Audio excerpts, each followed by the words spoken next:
60% of small businesses are actually in a permanent cash flow deficit and they don't know. 60%. This means for 6 in 10 businesses out there, you're spending more than you make, but you don't realize. We are in business now. Like we need like 7 billion customers. Hey guys, how you doing? Hi everyone, we're back. And today we're going to be getting into some like serious discussions about your finances. We're talking about money today. Yeah. And because we're living in an environment where money seems like a very scarce commodity, when you have it, you want to like hold it to your chest, right? You want to guard it with your life. But then the problem is we are realizing that a lot of business owners are a bit scared when it comes to talking about money. Like you want to be like, yeah, I sold out, which is great. But then do you have money, right? How are you tracking that? So I think the first thing I would ask you is, why do you think business owners seem a bit lax when it comes to their finances? Yeah. So I don't think they're lax per se. I think they're intimidated. Why? And I think it's because of how finance management is sold to them. Okay. So when many people talk about when you go to a bookkeeping class for business owners or how to manage your finances for business owners course, this is a balance sheet, this is a profit and loss statement, this is a cash flow statement. Big words. Very huge words, right? And very huge and technical documents that the layman or anybody doesn't. I mean, I have a degree in finance and I don't enjoy looking at balance sheets, right? Yeah. So it's just, I think every time people come to business owners from that manage your finances perspective, they're using very, very specific technical accounting terms and language. And nobody wakes up in the morning dreaming of a balance sheet or an income statement. Yeah. And so I think when we actually want to preach this gospel to business owners, because it's a very important message of you're doing all this work to sell, you're doing all this work to run a business. Are you actually making money? And how do you not run your business into the ground? Yeah. As a finance education community, we need to actually take a step back and be like, how do I make this simple for the business person to understand? Because they're not accountants, they're not bookkeepers, they don't have a CFA. So you should not be jumping to, it's like going from Finance 101 to Finance 305. You're going straight to, here's how to read a balance sheet. They're looking at you like, what is an account receivable? What is an account payable? And in that moment, you've lost them. And they're like, I beg. And they'll continue doing what they're doing. So the actual enemy here is not that they don't feel like doing it. It's more inertia. Because it's like, why should I try to do this very difficult thing? So I think they're just intimidated, and that's why they'd rather look away than actually engage with the topic itself. But it's a very important topic, because if you don't know how to manage your finances as a business owner, that's the number one sign the business that you're going to crash. Yeah. And I think the statistic is like 4 in 5 small businesses crash within 3 years. That's crazy. Mostly because of poor financial management. And the second statistic, just to nerd out a bit, is that 60% of small businesses are actually in a permanent cash flow deficit and they don't know. 60%. This means for 6 in 10 businesses out there, you're spending more than you make, but you don't realize. And that's a very big problem. That's dangerous. We should all just pump the brakes and address this problem, which I'm hoping we can. Which is what we're going to be doing today. Yeah. But then I think it's like sticking your head in the ground doesn't take the problem away. You get? Yes. So not acknowledging it means you're prone to making a lot of mistakes that are, as you said, going to end up, crashing the business. So what do you think are like some mistakes right now that you have seen from your experience that a lot of business owners are making with their finances? So I think even in all of this conversation and all of this English, if I were to say there's 2 fundamental truths that a business owner should know when it comes to finance management is 1, let's just agree on 2 rules. Okay. You have to make more than you spend. Rule number 1. Okay. Number 2 is that on the things you do spend, you have to know what the trends are and where the money is going. Because if you don't understand the first 2, nothing I'm about to say makes any sense. Yeah. Right? And so that's I want to get that out of the road first. So now to answer your question, the big mistakes that business owners tend to make when it comes to finance management. 1 is the head in the sand syndrome. So I'll just focus on the top line, and your top line is your sales. I'll focus on the sales and ignore everything else because it's too hard or it's too cumbersome. Yes, many business owners spend a large amount of time or a huge amount of time on expenses and tracking and reconciliation and admin, and it's very annoying, right? But just because it's annoying doesn't mean it's not important. And so many businesses make the fundamental mistake of focusing on sales. So you say, I made 18 million in sales this month, and you ignore everything else. But then when you think about the expenses and the people you owe, and who is owing you, you realize you actually owe your business money and not the other way around. So that's one big mistake. The second big mistake is not understanding trends in cash flow. And what cash flow essentially means is, forget what anybody else has told you. Cash flow is the delicate balance between money that comes into the business and money that goes out of the business. And when it comes to cash flow, there's two things we need to talk about. One is the absolute amount. So I made 8 million in money that I received this month, and I spent 10 million in money that went out this month. However, there's a timing aspect to it too.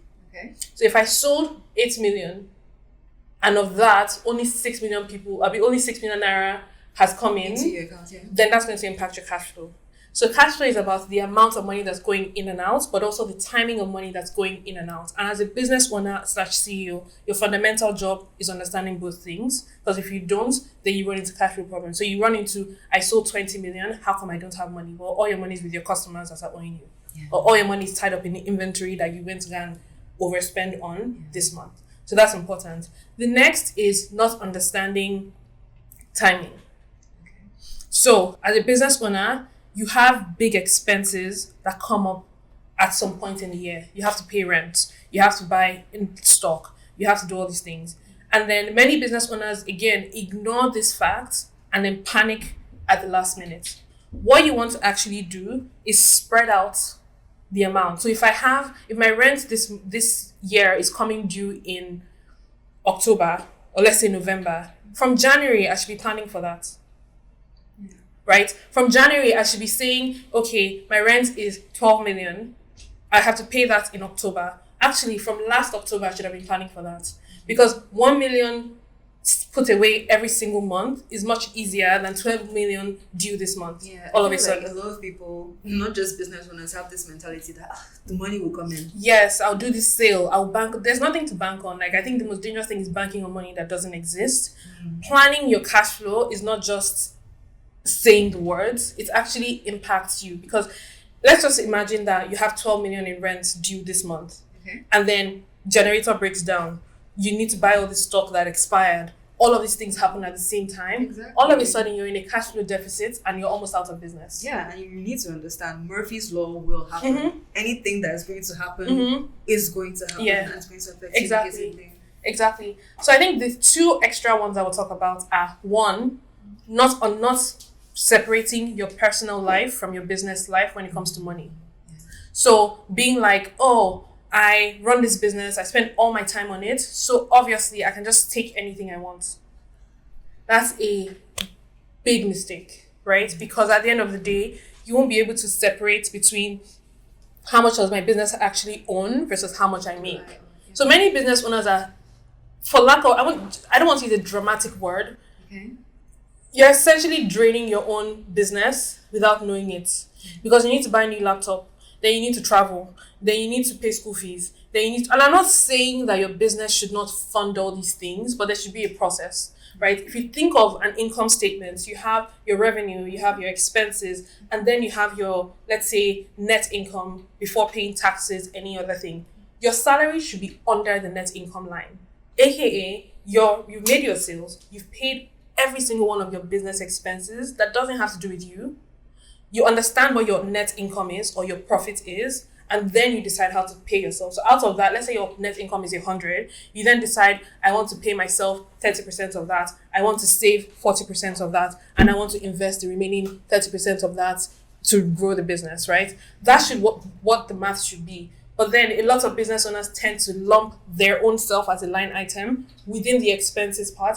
Your business is not your beneficiary, right? Or your benefactor. Your business is an entity in itself. It should have its own bank account, its own statement, its own things that are separate from you, and you should draw on your business as an employee and pay yourself as you would pay any other employee in your business. Yeah, but then the thing is, how many business owners actually understand that they are supposed to pay themselves a salary as opposed to just taking from their business every time they need something? And I think many people don't, because they feel like, oh, I just started the business, so I'm going to hustle. But then what happens is, and a small emergency comes up, you nip. A small one comes up, you nip. A small one comes up, you take again. All those little nips, they build up. They build up. This tiny 2.5 here, 5,000 here, 100K here, settle this 200K. All of that adds up, and then you look back at the end of the month and you're like, where did all my money go? Yeah. And I think the final thing I would say is, the money in your bank account is not the money your business has. Yeah. So if you wake up in the morning and you have 2 million in your bank account, it's easy to say, oh yeah, nice, I have 2 million in my bank account, but you're forgetting you have obligations as a business. Yeah.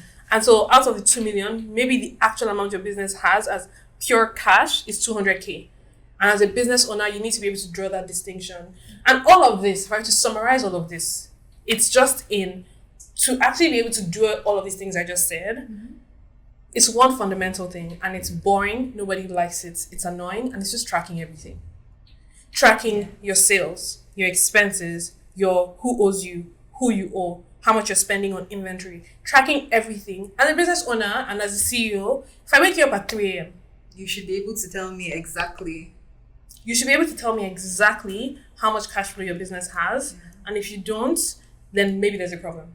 But then, as you said, all of this is really cumbersome. So is there a way that, I don't know, this can be easier for business owners to be able to track all of this? There's many ways that they do it today, right? There's I want to do pen and paper. And I remember when I was building the idea for accountants, I would go to business owners in Marina, in fabric vendors, and I would study how they run their books, or how they run their finances. They have 6 different books for 6 different things. That's a nightmare for anyone. You have business owners who are spending 2 hours a day because they're not in the shop. So the person in the shop records everything in the book, takes a picture with WhatsApp, sends it to them. They then look through those records and then reconcile on their own end. It's a nightmare, right? Another way people have found to do it is to use Excel. That also works. But if you're not an Excel expert or a formula expert, sorry. Another way they use is use like other common tools like QuickBooks, like Zoho Books, all of these other tools. That also works. I'm not going to like say they're horrible, right? But they're not as user-friendly as accountants. But what I've found is that these tools are also built from the perspective of the accountant or the bookkeeper, right? So they're assuming that you as a business owner has somebody whose full-time job it is to run QuickBooks or run Zoho Books versus building a tool for the business owner themselves to be able to input these things really quickly because they don't have time. You're not an accountant, you're a business owner.